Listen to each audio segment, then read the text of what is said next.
You've probably heard the word tariff in the news, especially after the US and China met this past weekend and agreed to a pause in the trade war. But what does it really mean? Let's break it down in plain English.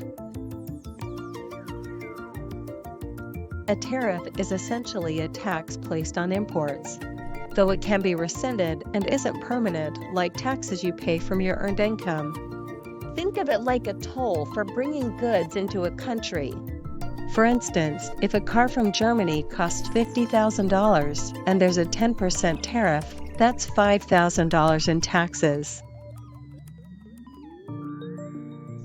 Now, who actually pays this tax? It usually falls on two parties. The business may absorb the cost like Walmart did recently, or the consumer may face a price hike.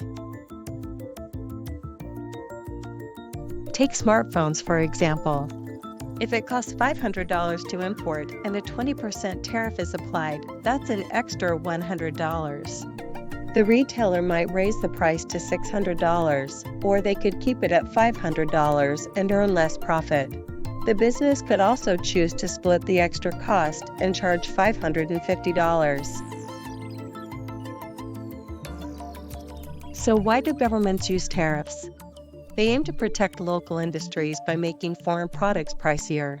Some foreign countries offer cheaper labor, subpar working conditions, and may subsidize that business or industry when compared to the US. So tariffs help domestic businesses compete better and can protect jobs. The tariffs could also encourage businesses to make products where they sell the most goods to avoid the tariffs. This is known as protectionism. While it supports local jobs and industries, it can also lead to higher prices and fewer choices for consumers. Free trade offers lower-cost products because they were made in a country with cheaper costs than in the US, or they are better at making a product or offering a service that the US cannot. Consider the US-China trade war in 2018 and what is happening now.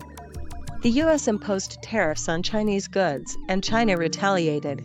They recently entered a 90-day pause. This led to increased costs for American businesses and an estimated $800 annual cost per household. On the other hand, it could lead to strategic industries moving back to the US even though Americans may pay more, but also experience jobs growth. Tariffs can create ripple effects throughout the supply chain. A business facing a tariff on raw materials might raise prices or move production abroad if it is cheaper to do so. With the new tariffs being so high, this is very unlikely because the US is the biggest consumer market. Companies need to sell to the economy that accounts for about 30% of the world's consumption.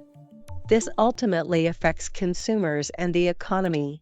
People are fearful for what high tariffs means for their future. We saw the markets panic when the tariffs were announced. It has recently recovered, but it isn't over. Trade deals still need to be agreed to for the reciprocal tariffs to go away completely after the pause for China and other countries. So, do tariffs really work? They can protect local industries and boost government revenue. But they might also reduce competitiveness and lead to long-term consequences. Let's recap what we've learned.